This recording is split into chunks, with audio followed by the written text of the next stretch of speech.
Olá, amigo estudante, tudo bem? Catalisador. Hoje no Papo Científico vamos falar sobre inovação, propriedade intelectual. Comigo, com o professor Flávio Ferreira. Dá uma olhada aí na tela e vamos focalizar os nossos itens.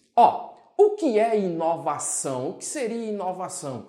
O que é? É inovação, diferenciar a inovação de invenção. Invenção não é uma ideia que você tem, mas que não apresenta um valor, uma monetização, ok? Mas inovação é algo que você consegue monetizar, ou seja, transformar isso em dinheiro. Então, para ser inovação tem que ser algo extremamente novo? Não, você pode já existir a solução de um problema e você inovar essa solução, trazendo uma rapidez na solução, ou seja, no processo. Por exemplo, grande problema hoje na logística mundial, né, é como você otimizar a logística. Então imagina você ter que levar remédios para a África. Veja como é o transtorno. Mas uma empresa conseguiu inovar a sua logística. Ela pegou e fez a modificação da caixa dos remédios para que pudesse ser colocada, né, esses remédios, dentro de uma caixa onde vai os refrigerantes da Coca-Cola. Então, entre um refrigerante e outro, existia espaços que poderia ser colocado o remédio. E aí ele fez o quê? Inovou a caixa desse determinado remédio para que ficasse exatamente no local que ficava o espaço da caixa onde se colocava os refrigerantes. Então, isso é uma inovação. Ok? Inovou na logística, conseguindo chegar na África o determinado remédio usando a logística do refrigerante, da indústria do refrigerante, da bebida. Então, veja que inovação, veja que economia essa empresa conseguiu obter, usando justamente a logística já de outra empresa. Então, a logística é um inverso, pode ser uma inovação já de algo já existente. Então, pessoal, o que é inovação? É algo disruptivo. Olha aí na tela. É algo disruptivo. O que seria a palavra disruptivo? Tá muito utilizada no empreendedorismo. No inglês é disrupção, né? Disruptivo. Tá? Então você já entende o raciocínio seguinte. Tem que ser algo que, no nosso dicionário brasileiro, nós temos como algo que, olha que está na tela, que rompe, interrompe, suspende, separa. Tá? Mas no empreendedorismo é algo que modifica, que traz para a gente uma nova tecnologia, algo justamente diferenciado do anterior. Então nós temos aqui na tela o professor Jurandir Pontes. Olha a definição dele em relação com uma tecnologia disruptiva. É atribuída a uma inovação tecnológica, ou seja, produto ou serviço. No caso do produto, é algo que foi criado, um produto, né, a ser vendido. E o serviço, por exemplo, o caso da logística. Então, tecnologia disruptiva é atribuída a uma inovação tecnológica capaz de reestruturar uma tecnologia pré-estabelecida no mercado. Veja que definição de tecnologia disruptiva. Está extremamente correta. Então, nós temos, amigos estudantes, na tela a pergunta: mas o que é inovação? O que é inovação? Então, a inovação pode ser o quê? Uma empresa tem apenas duas funções básicas. Quais são as funções básicas de uma empresa? É o marketing e a inovação. Então, você inova e o marketing produz a venda disso. A inovação é uma mudança que cria uma nova dimensão de desempenho. Quem foi que falou isso? Peter Drucker, o fundador da gestão moderna. Então, amigos estudantes, percebam muito bem essa definição. Uma empresa tem apenas duas funções básicas. Quais são elas? A de marketing e da inovação. Do lado direito, nós temos aí uma tabela e vocês vão ver as 10 empresas grandes em 2007 e em 2017. Uma diferença de 10 anos. Vejam só que de 2007 para 2017, quais foram as empresas que mais cresceram ou que se manteve no ranking? Olha, tudo isso depende da correlação existente com a tecnologia no mercado. Então veja que em 2007 nós temos a PetroChina, né? É uma empresa voltada de petróleo, tá? A ExxonMobil, a General Electric, né? China Mobile, Então preste muita atenção nessas empresas que estão aí. Agora, em 2017, quais são as empresas que cresceram? Todas elas têm um pé na tecnologia, ou os dois pés na tecnologia. A ver, a Apple, tá? A Alphabet é uma empresa que é a dona do Google. Então, a Microsoft, a Amazon, de Jeff Bezos. Então, nós precisamos entender que essas tecnologias, essas empresas que mais cresceram nesses anos, dentro de 10 anos, e surgiram, as que mais cresceram e as que surgiram, foram empresas linkadas com tecnologia e com inovação, com algo que quebra paradigmas existentes no mercado de trabalho, no mundo do trabalho e corporativo, tá? Na próxima tela, eu mostro para vocês uma questão muito interessante. Por que empresas não inovam? Por exemplo, eu tenho uma empresa que ela já tem tudo pronto. Para que vai inovar? Ela está tendo lucro financeiro. Qual é a ideia de inovar? Então, no meio dessa tela você tem o lado esquerdo, as empresas que já estão com sucesso, tá? Tem uma eficiência, né? Tem um comprometimento com seus sócios, porque toda empresa que já está no mundo do sucesso, ela está no quê? Na bolsa de valores. Então tem o quê? Tem que fornecer financeiramente lucro para os seus sócios no fim do ano. Já do lado direito, nós temos aquelas empresas que são as conhecidas como startup. Essas empresas que dependem da inovação. O que você tem na tela? Lado esquerdo tem uma empresa já consolidada. E para ela, que é uma empresa já consolidada, a inovação é um risco. Por quê? Porque ela tem muito a entregar. Ela tem que responder para os seus investidores, tá? Para os seus sócios. Então, se você fazer uma inovação e essa inovação der errado, então vai comprometer os valores dos seus lucros no fim do ano. Já na empresa que está do lado direito, ela não tem esses sócios, não está na bolsa de valores. Então ela precisa do quê? Ela precisa de inovar. Então a inovação para uma é risco e para outra é a necessidade da sua existência, é a sua oportunidade. Então muito cuidado. Então, para você que está iniciando, é primordial você ter o quê? A inovação no seu lado.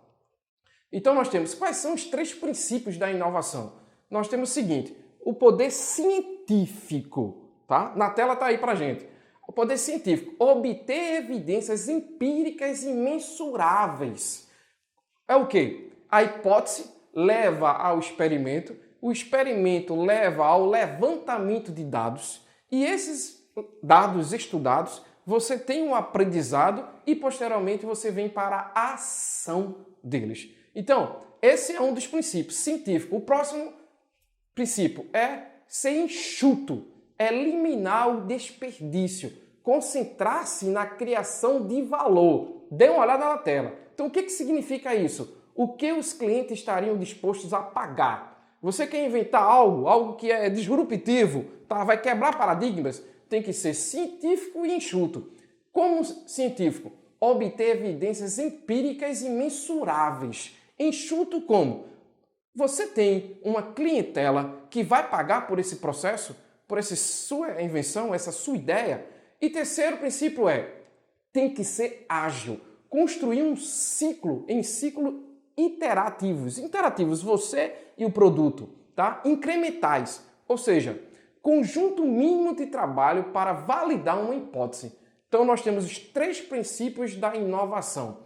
Olhe a tela. Primeiro princípio, científico. Segundo princípio, enxuto. Terceiro princípio, ágil. Então, princípio do científico, obter evidências empíricas e mensuráveis sobre a sua ideia. Enxuto, eliminar o desperdício. Concentre-se na criação de valor. O quê?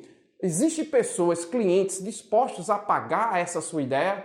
E ágil, que tem que ter um ciclo interativo entre o seu produto e entre o cliente. Inovando. Então, aqui, veja o que tem na tela aí, um exemplo que eu gosto muito de falar. É inovando com as apps. As apps começou assim. Um cara teve uma ideia, a ideia dele foi maravilhosa, ele pegou assim, eu quero vender sapatos nos Estados Unidos online. Fazer um produto e-commerce, vender sapatos, tá? Então, o que foi que ele fez? Ele pegou, começou a tirar fotos dos sapatos das lojas próximas da residência dele e postar no site que ele criou. E ele verificava. O quê? Alguém queria aquele sapato, ele via, cobrava o valor da entrega, tá? E mais o lucro dele. Então ele conseguia fazer justamente isso. E tinha um jogo muito interessante, ele também colocava sapatos que ele não ia entregar. Então ele fazia o quê? A pessoa clicava nesse sapato que ele não ia entregar, e aí quando clicasse, aparecia para ele fora de estoque, ou seja, acabou, estoque limitado. Mas ele sabia que o cliente queria aquele tipo de sapato, então ele ia atrás daquele tipo de produto para poder vender no mercado dele, no e-commerce dele, no site dele. Então, a ideia dele é algo simples, tá? Mas ele criou uma ideia tão famosa que foi vendida para a Amazon por $1 milhão. Algo aparentemente fácil de se fazer, uma ideia tranquila, e ele conseguiu vender para a Amazon, porque terminou tendo 30% do mercado americano consumindo sapatos pelo site deles. Veja que ideia simples, uma inovação simples, ou seja, já existem empresas vendendo sapato, presencialmente ou não, mas a ideia dele foi simples, e esse foi o nicho de mercado dele. Então ele criou o quê? O poder científico dele. Científico, ele criou dado, hipótese, raciocínio. Ele foi enxuto porque ele queria saber qual era o cliente que queria comprar que determinado sapato, e ele foi ágil, interativo, ok? Então a gente percebe a inovação com as apps, entende? Então nós temos o seguinte, é que vamos ter um insight, o cara teve um insight, o que é um insight? Né? Nenhum website oferece uma grande variedade de sapatos para compra online. Ele pensou assim, né? Aquele insight dele tem. Verificou. Tem algum website, algum site que oferece uma variedade enorme de sapatos para ser vendido? Então, esse foi o que ele constatou. Tem? Não. Então, eu vou criar. Próxima ideia, a hipótese. Que hipótese? Como assim, Flávio? Clientes comprarão sapatos online? Tem essa disponibilidade de comprar sapatos online? Se uma grande variedade estiver disponível a preços competitivos com o varejo, então essa é a hipótese que ele criou. Eu vou comprar um sapato online, se eu posso comprar fisicamente esse sapato e tem uma variedade enorme, então ele criou essa hipótese. Posteriormente ele foi para o experimento. Como assim o experimento, Flávio? Ele criou a página, criou o site na web, né? Simples, mostrando fotos de sapatos com variedades, cores diferentes, tênis, sapato para as mulheres, para os homens, com cores diferentes, né? Tiradas nas lojas próximas da residência dele e com preços equivalentes. Esse foi o experimento dele. E por fim, ele teve o critério de quê? De passagem da falha. Como assim critério de passagem falha? Venda de sapato vezes semanas. Então, quanto tempo ele vai poder entregar aquele sapato? Então, ele fazia o link, tá? Eu tenho que entregar 15 dias, 20 dias. Esse era o raciocínio que o proprietário das apps teve, a ideia genial dele. Então, cuidado. Insight, hipótese, experimento e critérios de passagem, ou seja, de falhas. Isso você tem que ter cuidado em sua ideia, ok? Então, quais são os 3 estágios da inovação? Olhe para a tela nesse momento, tá? Os 3 estágios. Eu apresento para vocês um gráfico que eu acho muito interessante. Um jogador de hóquei mostrando na tabela, num gráfico, crescimento versus tempo. Primeiro estágio é encontrar um mercado para se trabalhar, tá? Segundo estágio é engajar, o engajamento de clientes. E o terceiro estágio é crescer o negócio, fazer com que o negócio cresça de forma organizada, ok? Então, nós temos o seguinte, 3 estágios da inovação, continuando depois da vista do nosso site, da nossa tela lá, o gráfico. Validação do problema, solução. Preciso validar se esse problema existe uma solução. Então, encontrar uma solução melhor para o problema que vale a pena resolver.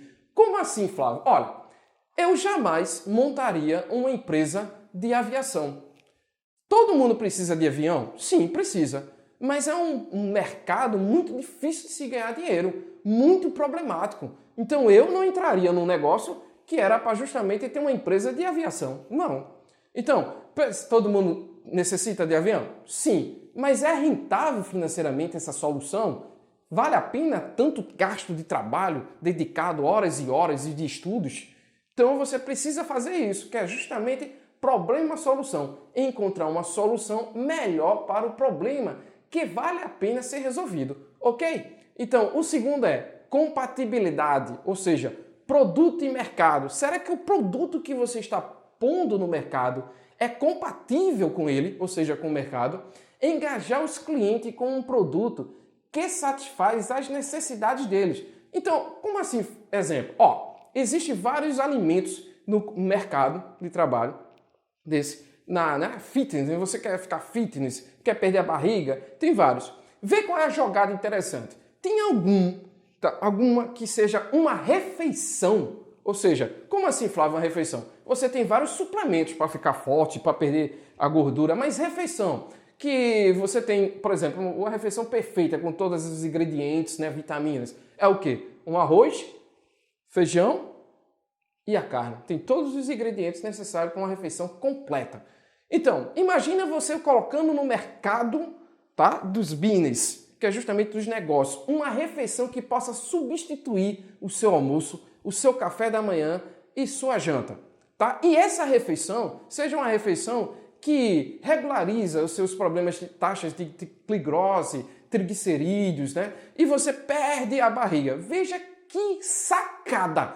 Sim, mas existe um grande empreendedor nessa área, é o Márcio, tá? Ele já está colocando isso no mercado brasileiro. Então, veja, já existe uma comida, uma alimentação, existe, mas o Márcio está colocando justamente o quê? Uma refeição desidratada, colocando no mercado uma refeição que promete, que faz você perder a barriga e justamente regularizar suas taxas.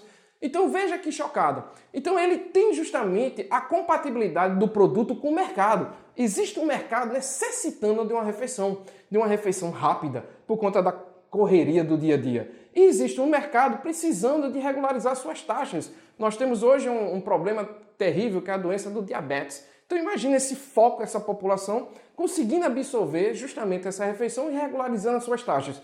Então você tem um produto maravilhoso no mercado que vai ser posto. O nome do empreendedor, né, dessa ideia maravilhosa, é o Márcio. Então, ele engaja os clientes com um produto que satisfaz as necessidades deles. E qual é o terceiro estágio da inovação? É uma métrica que importa. Como assim métrica, Flávio? É crescer o negócio onde importa mais. Ou seja, crescer o negócio onde importa mais. Focar. Tá, o negócio é dos business de alimentação, então crescer esse negócio dentro da alimentação, dentro daquele nicho de mercado, a alimentação. Então, o que o empreendedor precisa nesse caso? Procurar academias para focar, procurar o pessoal que faz a malhação, para focar nele, procurar pessoas que têm problema de saúde, para focar essa alimentação ser vendida nesse determinado nicho de mercado. Então, quais são os 3 estágios de inovação? Para uma ideia diferenciada é justamente a validação do problema, solução. Existem pessoas muito obesas, não só no Brasil, mas no mundo todo. Então ele coloca uma refeição que vai tirar a obesidade mórbida, tá? Tem problemas de taxa de triglicerídeos e glicose alta. Então eu tenho um mercado, eu tenho uma solução para esse problema. Então, compatibilidade com produto e mercado, ou seja, engajar os clientes, fazer com que os clientes vejam esse produto e se sensibilize com esse produto, dizendo assim, ele tem a solução para mim, então eu vou adquirir esse produto. E o terceiro estágio é uma métrica, fazer com que ele seja diretamente focado nesse nicho de mercado, que é o nicho de mercado da alimentação. Ok? Então, amigos estudantes, vamos continuando aí. Toda essa inovação, nós precisamos de patentear, de ter uma autoridade em cima das ideias. Você teve ideia, então você teve uma inovação, uma ideia, né, algo disruptivo que quebrou paradigmas, tá? Então você teve algo que quebrou paradigmas, ou então você modificou a logística de algo, você melhorou algo já existente. Você tem que fazer o quê? Patentear. E aí eu apresento a vocês o Paulo Coelho Vieira, um belga pernambucano, né, belga brasileiro pernambucano, que inventou algo maravilhoso. Ele foi estudar o seu doutorado, pós-doutorado na Bélgica e chegando lá existia algo interessantíssimo. Anota essa ideia. É muito crime, né? roubo de bancos, carros a fortes e tal. E lá o que foi que fizeram? Deram a ideia seguinte, quando a maleta for tirada do banco ou do carro forte, vamos jogar tinta no dinheiro. Ok, então não vai poder mais usar o dinheiro com tinta, todo melado de tinta. Então o pessoal fez isso. Só que o crime é muito organizado. Então o que foi que o crime fez? Pegou aquele dinheiro, tá? E contratou um químico e criou-se uma lavadeira, ou seja, lavar o dinheiro. Então fazia o raciocínio, o químico dizia assim, você tem quanto nessa maleta? Eu tenho $1 milhão, $1 milhão. Então o químico, eu quero 5% disso e lhe entrego as notas idênticas, ótimas. Qual foi a sacada do Paulo Coelho? Tá? O Paulo Coelho fez o seguinte, vamos literalmente, veja que loucura, como é que é uma ideia disruptiva, vamos queimar o dinheiro. Como assim queimar o dinheiro? Veja, se o dinheiro está dentro da maleta e ela for desviada da sua localidade, tirada do banco ou saída do carro forte, a gente aciona um equipamento dentro da maleta que vai queimar o dinheiro. O crime vai estar sem dinheiro, não vai poder financiar tráfico de pessoas, drogas, armamentos, e o banco vai estar respaldado, porque tem um seguro contra roubo. Então criou-se isso. Então essa ideia foi maravilhosa e o assalto a bancos na Bélgica caiu para zero. Então o governo belga, né, em homenagem a serviços prestados para o nosso querido Paulo Coelho, fez, né, a naturalização de Paulo Coelho belga. Então ele é hoje um belga brasileiro. E o Paulo ele tem uma ideia muito interessante. É a frase que me chama a atenção, se chama "O conhecimento empodera pessoas criativas". Então, amigo estudante, tenha conhecimento, estude física, química, geografia, se aproprie do conhecimento, tá? Transforme esse conhecimento em sabedoria e faça o patenteamento de suas ideias, porque o conhecimento empodera pessoas criativas. Lembre-se disso, ok?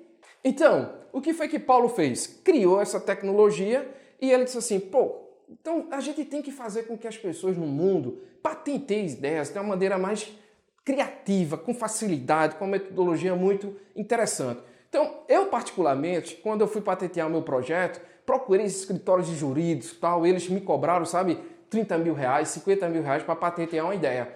E aí eu me lembro daquele ditado que diz assim, terra de cego, quem tem um olho é rei. E é verdade, tá? Foi quando eu conheci o Paulo em uma palestra. E aí o que foi que Paulo fez? Ele desenvolveu uma plataforma.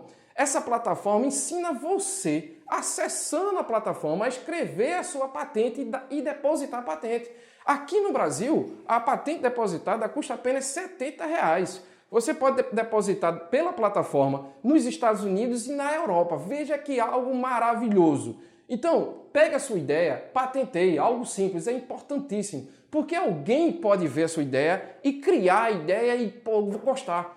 Certa vez eu estava lecionando, né, ensinando como escrever patente, e um estudante falou, professor, eu quero escrever uma ideia, mas eu estou receosa como escrever. Como assim? Ela falou assim, tipo, a minha ideia é pegar um link, né? Colocar no absorvente, um chip no absorvente, e esse chip avisasse pelo celular, através do aplicativo, a quantidade que fosse umedecendo o absorvente. Né? 20%, 30%, 40%, 50%, 70%. E aí ia acabar com aquelas pessoas que, né, quando vem de uma forma grande, você consegue melar a calça e tal. Então essa é a minha... Porque isso aconteceu comigo. Então aconteceu isso com ela. Ela disse, poxa, eu quero resolver esse problema. Então eu disse, ela perguntou, Flávio, tu me ensina? Eu vou ensinar você como fazer a sua patente, mas você vai escrever com as suas letras, com as suas palavras.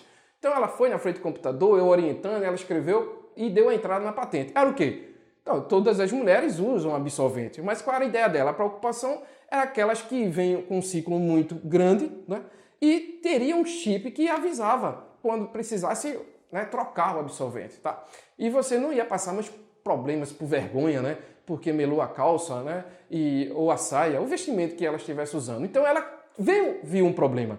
Viu o problema e deu a solução ao problema. Será que esse problema ele existe em mercado? Aí você nota que no mundo feminino existe sim uma preocupação enorme. Não é só para crianças, meninas de 13 anos, mas você encontra isso com 25, 35, 40 anos, querendo algo desse jeito. Então existe sim um mercado para isso. Então ela fez, patenteou, deu. 6 meses depois, uma empresa a procurou para fazer o licenciamento da patente dela. Porque o inventor pode ganhar de 3 formas. A primeira forma é licenciar uma empresa para utilizar a sua tecnologia. Então ela licencia, tá? E foi o que ela fez. Ela licenciou para a empresa X usar a tecnologia dele. Qual é a segunda forma que um inventor pode ganhar financeiramente, ou seja, monetizar a sua ideia? É a empresa não sabe criar o chip e contratar a pessoa que inventou para ir criar o chip. Contratar por 12 meses, 24 meses, é a segunda maneira. No caso dela, ela não ganhou por essa maneira porque ela não sabe criar o chip, tá? Mas ela criou por licenciar. E a terceira maneira são os royalties. Quando a empresa produzir e começar a vender, ela vai ter um percentual da venda daquilo, que se chama royalties. Então existem 3 maneiras para um inventor ganhar através da monetização de sua ideia. Primeiro é licenciamento, segundo é prestando a consultoria de como produzir aquela ideia e terceiro são os royalties, ok? Então fique ligado, o conhecimento empodera pessoas criativas, catalisa a sua vida. Então nós temos aqui na tela as plataformas, nós temos aí Syspat, tá? www.syspat.com/. Acesse agora exatamente aí no seu computador e pesquise. E nós temos o endereço da Aropan.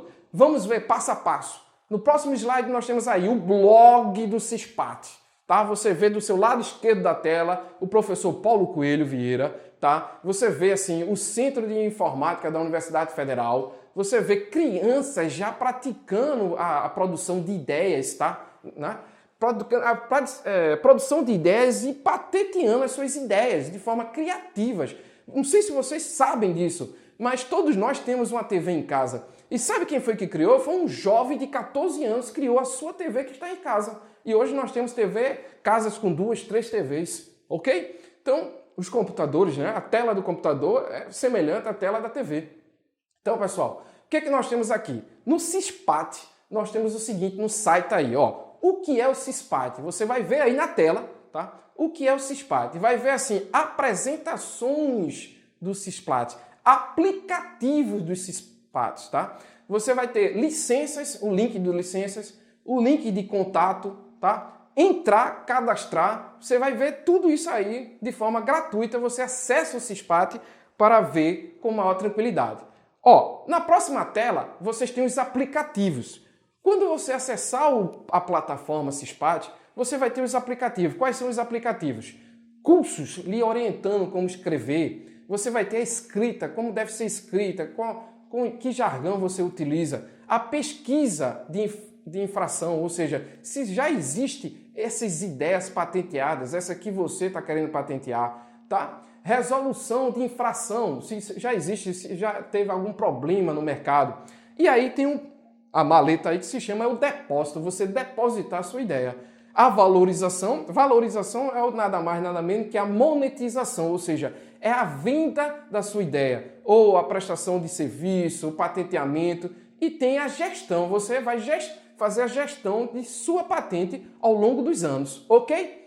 Na próxima tela, nós temos o seguinte, as licenças. E você vai ter 2 lados aqui. Você tem licença para o inventor, licenças para estudantes, né? Então você tem pessoa física, tem o inventor, tem os estudantes. Então você, estudante, foca para mim. Você que vai participar de uma feira de conhecimento na escola, né? Feira de conhecimento, feira de ciências, que é chamada assim. Cada escola tem o seu nome lá. E você vai criar projetos, vai fazer uma ideia diferenciada. Antes de você participar, patenteie a sua ideia. Porque eu já presenciei, eu vendo feiras, eu sou um professor que gosta muito de ir para feiras, conhecer coisas novas. Então eu já presenciei uma pessoa chegando à mesa lá da apresentação dos jovens dos terceiros anos da escola e filmando todo o projeto da meninada e fazendo perguntas, questionamentos, a galera toda da equipe, tá? E filmou tudinho e foi embora. Quando eu me aproximei, eu perguntei, vocês já patentearam o projeto de vocês? Esse projeto belíssimo? Eles me falaram que não tinha patenteado. Então o que acontece? A pessoa pode ver o seu projeto, fazer os questionamentos, anotar tudinho, chegar na frente de um computador e fazer o patenteamento da ideia. Então, antes de você expor o seu projeto, a sua ideia, patenteie, tá? Patenteie, junte você com seus colegas, sua equipe, e faça o patenteamento, ok? Usando a plataforma SysPat de propriedade intelectual. Tranquilo? Então, próximo slide, próxima tela, a gente vai ver o seguinte, ó, na próxima tela. Um cara genial, tá? Artístico, chamado Bernard Shaw. Ele fez o seguinte: você vê coisas e diz, por que essas coisas existem, essas coisas acontecem, mas eu imagino coisas que nunca existiram e digo, por que não? Que sacada! Olhe para a tela, né? Bernard Shaw, ele falou isso pra gente. Você vê coisas e diz, por quê? Por que essas coisas existem? Quem foi que inventou? Mas eu imagino coisas que não são vistas ainda. Imagino coisas que nunca existiram e digo, por que não? Por que não existiram? Por que não foram feitas? E aí, amigo estudante, eu digo para você justamente isso. Se não foram feitas, por que não fazê-las? Você está de acordo, a presta das informações, conhecimento, está jovem, cheio de energia, e você agora tem a ideia de como vai patentear, como vai colocar isso numa plataforma. Você já sabe que o custo disso não é grandioso, 50 mil, como os advogados me cobraram, né, para meu projeto, mas é apenas 70 reais. Então, eu tenho uma ideia, sentei com a minha equipe, com meus pais, vamos patentear na plataforma. Pronto! Por que não existe? Então é uma oportunidade de você, estudante, criar. Na próxima tela nós temos o seguinte, ó, propriedade intelectual, SysPat e patente. Como maximizar o valor da sua produção acadêmica na economia do conhecimento? Então, o pessoal que escreve muitos artigos, um artigo, tá? Nós temos o hábito nosso de publicar artigos, tá? Mas não patentear. Primeiro se deve patentear para depois publicar artigo. É o que eu defendo. Por quê? Eu passo 4 anos no doutorado, escrevo o artigo, né, sobre aquela tese do doutorado, dos experimentos, explicando tudo de uma forma bem didática, passo tudo para por inglês, já escrevo até no inglês e dou de mão beijada para o mundo. Aí chega um cara na Europa, né, nos Estados Americanos, lê o meu artigo, pega o artigo, vai para a plataforma de patente, verifica se tem alguma patente correlacionada com aquele artigo científico do qual eu passei 4 anos no laboratório produzindo aquele experimento. Ele verifica que não tem nada patenteado sobre tal produto, sobre tal ideia, sobre tal tecnologia, e ele, sentado em sua mesa em casa, sem ter ido nunca ao laboratório, patenteia a minha ideia. Então é assim que a gente faz. A gente é um celeiro de ideias e entregamos todas as nossas ideias em mão beijada para o mundo todo. Então, a minha orientação para você é, antes de publicar o seu artigo científico, patenteie na plataforma. Patenteie na plataforma e, posteriormente, você publica o artigo científico. Você, caro amigo, pode estar perguntando, por que Flávio está divulgando essa plataforma? Eu estou divulgando porque eu divulgo conhecimento. E entendo que muitos passaram por onde e passam pelo que eu passei, sendo cobrados 50 mil reais para uma patente ser depositada. E você, no entanto, só precisa de 70 reais para depositar. Então, amigo estudante, faça isso que eu estou lhe dizendo. Patenteie a sua ideia, ok? Fique ligado. Ei, voltando para a nossa tela, vamos observar o seguinte. Ó, patentes podem financiar a pesquisa e gerar receitas, né, para os inventores? Claro que sim.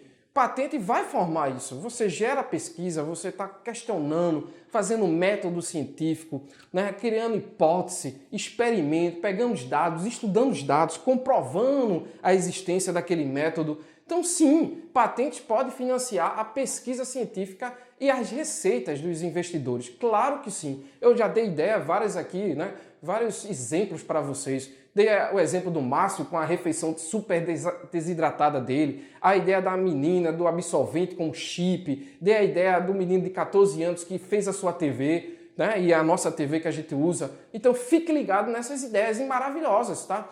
Eu oriento vocês a assistir alguns filmes. Tem um filme muito bom, a história do McDonald's, chamado Fome de Poder. Tá?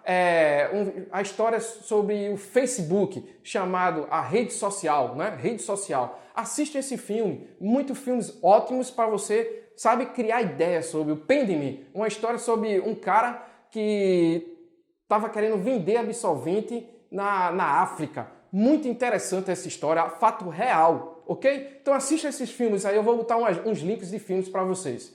Então vê só, muito interessante nessa tela que nós estamos vendo. Olha só, invenções com depósito de patente realizado podem ser negociadas mesmo antes de terem carta patente expedidas. Receitas oriundas do licenciamento dessas invenções são divididas de acordo com a política de propriedade intelectual da instituição de ensino ou de pesquisa. Embora hoje a produção de pedidos de patentes no Brasil ainda seja muito pequena, ela tende a crescer com o tempo e, por conseguinte, as participações de invenções nas receitas de instituições, projetos de pesquisa e inventores. Nesse último ano, a Universidade de Campinas licenciou 9 invenções ainda como pedido de patente e com uma perspectiva de receita superior a 10 milhões de reais. Veja que interessante, amigo estudante. Então, a patente de sua ideia é interessantíssima, porque traz para nós, traz para você, o inventor, a monetização de sua ideia, ok? Então, veja essa tela que está presente à sua frente. Veja o questionamento. Pedidos de patentes são importantes na carreira acadêmica? Então você que é um professor que pesquisa muito, escreve muito artigos, está no nível universitário, né, lecionando em especializações, mestrados, doutorados, né, em graduações, é importante para a sua carreira acadêmica? Veja a resposta que lhe dou agora. Pedidos de patentes são crescentemente importantes para a carreira acadêmica, inclusive no Brasil, onde diversos concursos para professores já colocam patentes como origem de pontuação, numa linha parecida com a de artigos científicos, variando de A1 a B. Diferentemente de publicações, patentes não têm primeiro ou segundo inventor, e sim a figura do depositante, que é quem controla a patente, e a figura dos inventores. Toda patente já nasce internacional, pois o Brasil faz parte do Acordo de Paris. E quem, em última instância, define a força ou qualidade de uma patente, que é sempre o mercado de trabalho, o mercado industrial, que vai defender a sua patente, se ela é uma patente valorizada de monetização para poder cair no mercado de trabalho, tá? Na industrialização. Veja essa tela, o questionamento que eu dou para vocês. É simples escrever um pedido de patente? Sim ou não? Claro que sim. Veja só a explicação. Escrever um pedido de patente pode ser mais simples do que escrever um artigo científico. Experts dizem que conhece bem a invenção. Pode escrever um pedido de patente em horas, ou em outros casos, a escrita pode levar alguns dias. O foco é provar os 4 critérios da patenteabilidade, que são novidade, atividade inventiva, aplicação industrial e que a invenção é uma solução técnica para um problema técnico já existente. Na plataforma Syspat, tudo isso pode ser feito de forma fácil e rápida, a partir do preenchimento de apenas 8 campos estruturados. A estrutura de um documento de patente pode ser até mais simples do que a de um artigo científico, pois bibliografias e referências bibliográficas não precisam estar na patente, assim como em um artigo científico há necessidade. Ok, estudante? Então, próxima tela. Então, nós vamos ver o seguinte na próxima tela. Qual o custo de depósito de um pedido de patente no Brasil? Tá? Veja que questionamento interessantíssimo. Olha, voltando para a nossa tela, nós vamos ver o seguinte. Depositar e manter um pedido de patente não é caro e pode ser feito online em alguns minutos. O depósito de patentes para pessoas físicas e microempresas e instituições de educação e pesquisa no Brasil é feito mediante o pagamento de uma GRU de apenas R$ 70. E a partir do segundo ano são pagas anuidades de R$ 118. No 36º mês, o depósito paga-se uma taxa de exame de R$ 236 e na expedição da carta patente uma taxa de R$ 94. E as taxas são parecidíssimas em todo o mundo. As anuidades só aumentam um pouco quando é concedida a carta patente, mas só se paga por uma patente se com um investimento e ela valer a pena para a produção no mercado de trabalho. Então vejam só na tela novamente. Nós temos aqui nosso querido Einstein. Quem examina os pedidos de patente no INPI e outros escritórios no mundo? O que é INPI? INPI é Instituto Nacional de Propriedade Intelectual. Então vejam só, pessoal, como é que é feito. Quem examina? Como o meu projeto é de química, então o que vai acontecer? Quando dei a entrada no projeto, a pessoa que vai avaliar no INPI é um técnico, um experiente na área de química. Então veja como normalmente é feito hoje. Eu procuro um escritório de advocacia, o escritório me cobra 50, 60, 30 mil, dependendo da patente, e coloca jargões, jurídicos nessa minha patente. Aí eu dou entrada no INPI. Quem vai avaliar a minha patente é um químico. Ele não entende nada de jargão de direito. Então eu estou dificultando o entendimento dele. Veja que coisa errada. Então, quando você usa a plataforma, você vai escrever o seu projeto dentro do seu conhecimento e a pessoa que vai avaliar o seu projeto no INPI é da sua formação. Então, se for uma ideia na área biológica, vai ser um biólogo, tá? Especializado na área. Se for uma área matemática, vai ser um matemático, um engenheiro, vai ser um engenheiro da sua especificidade de sua ideia colocada na patente. Então, é justamente quem avalia são os técnicos do INPI, mas técnicos que estão dentro da sua área, do seu eixo tecnológico, da ideia da qual você desenvolveu, ok? Então, patentes impedem o uso do conhecimento para fins sociais. Veja que raciocínio aqui na tela. O questionamento, será que as patentes, elas impedem o uso do conhecimento para fins sociais? Não. Claro que não. Você pode utilizar a patente, a monetização de sua patente e utilizá-la sim para fins sociais. Temos grandes exemplos existentes hoje no mercado, no mundo do trabalho, no mundo social, socioeconômico e ambiental. Quero mostrar para vocês essa tela que diz o seguinte: se no resto do mundo a ênfase é patentear antes de publicar, como é no Brasil? Então nós temos aqui do seu lado direito um gráfico que mostra a relação de patentes e papers. Papers é o termo em inglês que fala artigos científicos, tá? Publicações científicas. A relação de patentes com publicações científicas. Olhem bem na tela nesse momento. Nós temos o Japão. Ele tem um índice de 3,78 vezes de patentes publicadas para cada artigo científico. A Coreia, 3,08. A China, 3,84. E os Estados Unidos, 1,12. E o Brasil, amigos estudantes, 0,08 a relação de patentes por artigos científicos produzidos. Veja que número muito pequeno para o Brasil.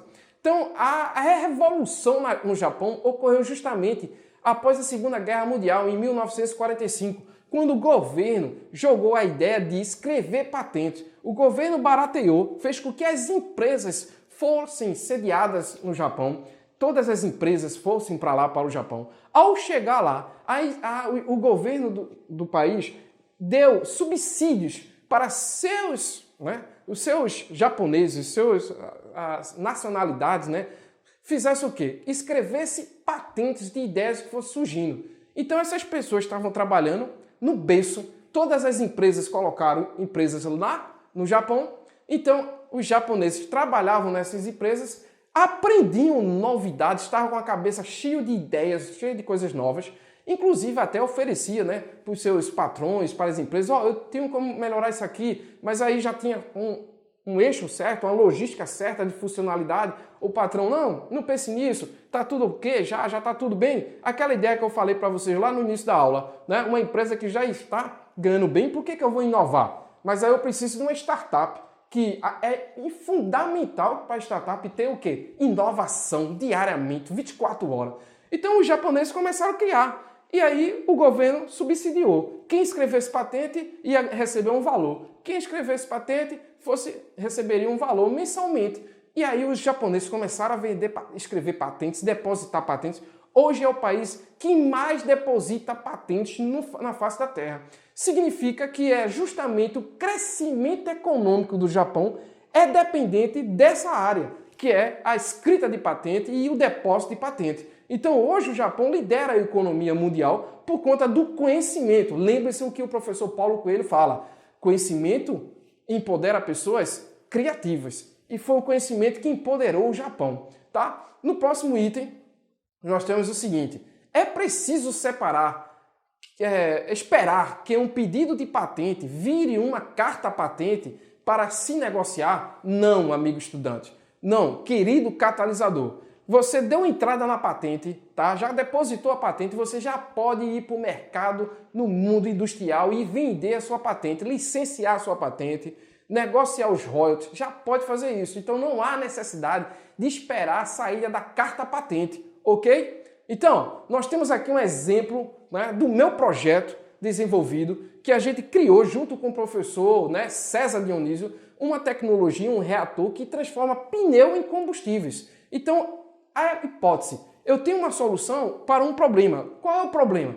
É a quantidade enorme de pneus inservíveis depositados no meio ambiente. Ok, esse é um problema. Tranquilo? Eu tenho uma solução? Tenho. Desenvolvi uma tecnologia que transforma o pneu em energia, tá? Tranquilo. Tem alguém que quer financiar, quer bancar esse financiamento? Nós estamos, o quê? Apresentando para possíveis investidores no mundo todo.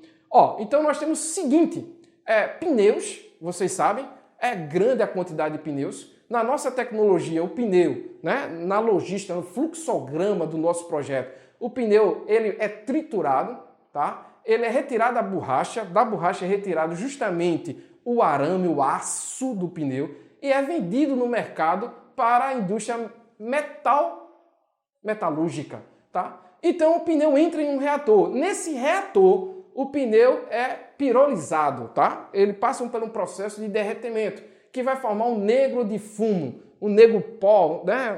um pó preto, ou chamado carbono black, que serve como pigmento para tintas, serve como tudo que você vê na câmera fotográfica preta, é o pigmento de negro fumo. O painel do carro é a base de negro de fumo. Esse negro de fumo passa pelo micronizador para deixá-lo numa granulometria desejada do mercado e aí ser classificada e vendida, ok? Também da torre de destilação vai o óleo. Esse óleo vai sair na torre de destilação e vai produzir aí, dá uma olhada na nossa tela, vai produzir o que nós chamamos de gás. Esse gás ele é colocado em um filtro para tirar as impurezas, vai para o cilindro de gás, tá? E vai para um queimador na caldeira. E nesse queimador, na caldeira, ele transforma esse 50% em energia e os outros 50% vai retroalimentar o reator.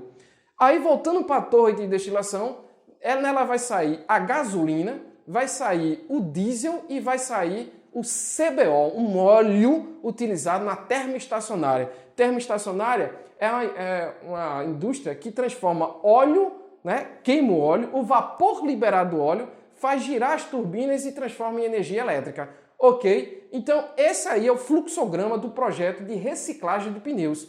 E ele responde àquele processo científico. Tá? Existe um problema no mercado, no trabalho, no meio ambiente? Existe. Existe uma solução, a gente fornece uma solução. Vamos pegar todos os dados. Tá? Qual a quantidade de pneu que é produzido, de inservível, que é jogado no meio ambiente, que não se consegue absorver? Tá. Essa quantidade transforma em energia? Sim. E quais são a energia? Gasolina, diesel, CBO, energia elétrica, negro de fumo, aço, ok. Então, ela é uma fonte alternativa de energia? Sim. Então produz crédito de carbono. O que é crédito de carbono? É a quantidade que você deixa de emitir, tá, de gás carbônico, você gera crédito de carbono para você. Lembre-se do protocolo de Kyoto, crédito de carbono, que existe bolsa de valores crédito de carbono. Então você fez esse estudo, é criado o que nós chamamos EVTE, Estudo de Viabilidade Técnica Econômica. Um economista faz esse estudo e aí diz assim, esse produto, essa solução para o problema existente, ele é viável tecnicamente e economicamente. Então vamos mostrar isso para os investidores, para ver se eles têm interesse em investir nesse projeto. Então esse é o processo de empreendedorismo que utilizamos. Quando você tem uma ideia, você patenteia e depois você tenta vender para o mercado de trabalho, ok? Então, amigos estudantes, fica aí. Fica a grande ideia para vocês. Inovação, tá? Propriedade intelectual, patenteie a sua ideia. Tudo isso você precisa ter motivação. Motive-se, né? Pegue os conhecimentos de seus professores, estejam bem aplicados, se motive neles, tá? E depois você aplica o conhecimento. Você aplica o conhecimento para depois explicar às pessoas. Então, o processo do mercado é justamente esse. Você dá solução a um problema já existente. Você precisa gostar de problemas para você ser solucionador de problemas. Então, juntando a motivação, a aplicabilidade e a explicabilidade, você tem o quê? O método MAI de ensino. Então, se dedique, utilize esse método para você e você vai se dar bem na sua vida profissional e acadêmica. Então, eu vou deixar aí o link do meu Instagram e lembre-se, seja o catalisador. Catalise a sua vida e as vidas das pessoas que passam por você. Seja um transformador de ideias, seja um transformador de pessoas. Mobilize isso na sua família e na sua escola, onde você estiver. Um grande abraço para vocês e até o próximo encontro.